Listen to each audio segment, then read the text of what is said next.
Guys, gals, ladies and gentlemen, welcome back to the channel. My name's Liquid Hotshot. We're here with Praetore on the new order, Last Days of Europe mod. It's been a while since we recorded, and since we recorded,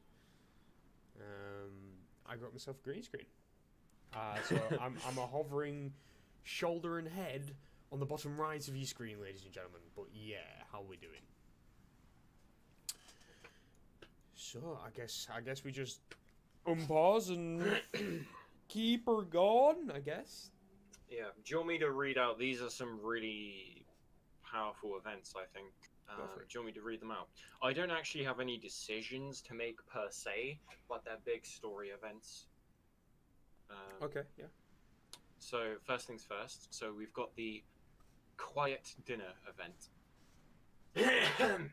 Clears throat. Wait. Ladies and gentlemen, if you don't have a hot beverage, go get one. This is story time. Yeah, this is at least a good 1,000 words or so. Okay, so, a quiet dinner. Mikhail stared down at his soup, his appetite having left him. Despite his best efforts, he could not stop thinking about everything that could go wrong. The Tsar's guests for the evening, or guest rather for the evening, Ivan Mikhailov. Mikhailov? It's a Russian name. Clearly still possessed his own appetite. But even the usually chatty minister was abnormally somber today. Your Majesty, Mikhailov said, looking at him, you must eat. I cannot afford to have you starve now. There is much to do. Seeing the look the Tsar gave him, Mikhailovich continued, do not worry yourself, my liege. Everything is in motion. All that remains now is to have faith in our success. Mikhailov set down his spoon, and as he did so, both men noticed that it, along with all of the other silverware, had begun to vibrate. Jesus. From outside, a deep rumbling could be heard, and both Mikhail... Oh, they're two different people, I apologize. So you've got Mikhailov, who's one man. Right. Ivan Mikhailov. And you've got Mikhail Matkovsky. So, from outside, a deep rumbling could be heard. Both Mikhail and Mikhailov rose in unison to investigate, their minds beginning to race. Pulling aside the curtains, they were greeted with a sight that made their blood run cold. Trucks and armored carriers disgorged dozens of soldiers with the insignia of the city garrison. They were moving to encircle the residence, and at the front gate, Boris Shapunov himself stood by whilst an enraged subordinate screamed at the guard commander. The men backed away from the window and looked at each other. That's it then, isn't it? The Tsar said, his voice a near whimper. Shapunov's found us out. We have arrived at the precipice. Okay, so next up we have the trial. It's an even longer one. I don't know if I'm actually going to read this one out as well. But yeah, the next up we have the trial of Mikhail Matkovsky. And essentially what's been happening is they'd been kind of scheming to take over, to kind of... it would have been like a bit of a mini coup, and they were going to kick some of the more powerful people out of the government. Like the head of government was going to lose his position, and like a couple other people. But instead, he must have found out about it. And now the Tsar, Mikhail, is actually being put on trial. So take that how you will.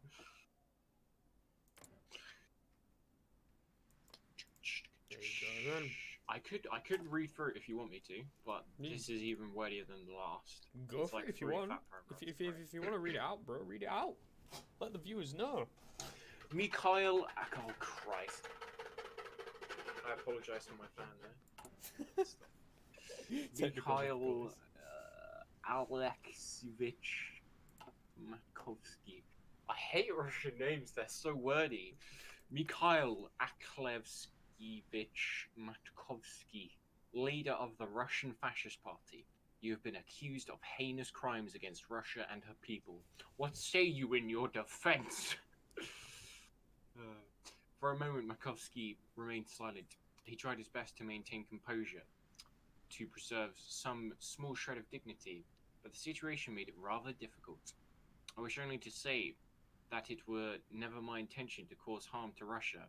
I only did what I thought was necessary to bring back strength and unity back to the broken nation, and at the very least, I would argue that my government was a far more legitimate entity than this sham of a trial.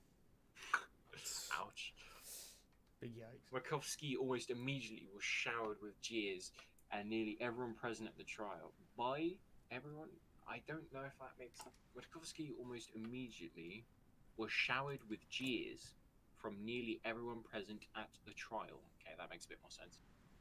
He attempted to dodge the vegetables being thrown at him by the people in the galley, but found it difficult with the guards restraining him. So basically the guards are like holding him down in the chair and he's just having cabbages thrown at his head. Poor guy. One of the prosecution, who was almost entirely One of the prosecution, who almost entirely consisted of members of Chita's general staff, used this opportunity to lash out. Mr. Matkovsky, I'm sure as you are aware, your father died bravely fighting with us against the Bolsheviks during the Civil War. And what has his son accomplished, standing here, accused as a war criminal and a fascist tyrant? Alekevskich. If anyone Russian watches this video, they're going to be screaming. You are a disgrace to your father's legacy and a disgrace to our movement. I would go so far as to declare you are undeserving of wielding the very name of Matkovsky, who was still preoccupied with the objectives being held his way. Objects. I'm slaughtering this now. It's too many words. I'll try again. Matkovsky, who was still preoccupied with the objects being hurled his way from the galley, scoffed at this accusation. That's ridiculous, how dare you? Before moods could flare any further, the judge slammed his gavel several times to regain control over the court. Order! I will have order! Now, Mikhail Akevsky, you are charged with over 10,000 counts of murder and 3 counts of crimes against humanity. How do you plead? The accused answer did not shock anyone. Not guilty. Before this defiance could cause any more mayhem in the court, a 1-hour recess was called for the court to deliberate on a sentence. And this is the part where I can just pick between political power or stability and war support. So, I could choose, he will be spared out of respect for his father, but he is never to return to Russia, which is political power plus 15. Or, no mercy for this creature. He shall be executed by firing squad, and that would increase stability and war support. Which is something I kind of need, so, sorry about that, Mikhail. So yeah. An end of an era. Boris Shapunov sternly examined the scene that lay before him. His troops had the Tsar's Russian word dacha? It's either Daka or Dacha, and I'm not sure how you should pronounce that. Utterly surrounded. The rats were cornered in their holes. Only a token force of Imperial Honor Guard and a few conscientious young officers stood between him and those who had conspired against the state. The old general prepared to make his intentions known. Attention all who serve the Tsar. We are here only to execute the will of the Russian state. Mikhail Andreevich has thrown his lot in with the treasonous elements and has forsaken the vows to protect Russia and her people. Stand down at once. The Tsar's loyalists did not budge, however. Shapuvnov. Russian hard's a word. Okay. I am dying mentally. So many words. Shapuvnov could not take the defiance any longer. Enough with this farce, General Volkovnov. Yes, Volkovnov. Order your men to attack. This ends today. Oh boy. Oh boy. No, I am afraid I cannot do that, sir. Oh, no. What the fuck? Turning to face his subordinate, he was met instead with the barrel of a gun. The plot thickens. Volkovnov had his sidearm pointed directly at his face. What? What the hell do you think you're doing, General? Shapuvnov's voice, usually stern and decisive, now bore a rarely seen panic. Oh, oh, Boris Shabufnov, in the name of His Imperial Majesty, Mikhail II, I am placing you under arrest. Wow, what a plot twist. So this has been completely turned on its head. Shabufnov's world was turned upside down in only a few seconds. Forkunov's soldiers turned their sights inwards and began violently detaining any units present who answered to Shepnuvnov. Damn. The Tsar thought to be cornered. In actuality, had it all planned out well. You too, Volkuvnov? No, this can't be. Words had finally failed him. The Prime Minister and Commander of the White Army, formerly the most powerful man in the Empire, felt his knees give out as soldiers cuffed his hands. Almost as soon as it had begun, his ironclad reign had come to an end. The chains are broken. Oh. That is Damn. not good. So, Mikhail II loses the reluctant Tsar, which means no more political power gain impact. We gain Anatoly Sobchak as head of government. And we gain Dmitry Volokovnov, can't pronounce his name either, as the security minister. And Boris Shapuvnov will now stop being a field marshal for my nation, which means I shall have to replace him. That is a shame. So, wow. a lot of stuff. I actually thought the Tsar was about to be executed there, but instead it's just like, I'm afraid I cannot do that. But it's just like, oh boy. Oh boy. Here we go again. Oh shit. Ah, shit.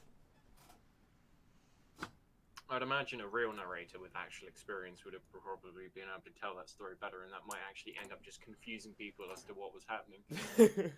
But you... Tsarist infiltrators. I think this was an old one. Terrible news. Not long ago, our brave fighters on the front lines began reporting critical supplies were going missing. Scouts were sent to investigate this matter, as it is not uncommon for our soldiers, who mostly consist of needy peasants, to skim some off the top to provide for themselves and their family. What was found was far more troubling. Supplies won't be stolen at all. They weren't arriving in the first place. Oh, hello. Good grief.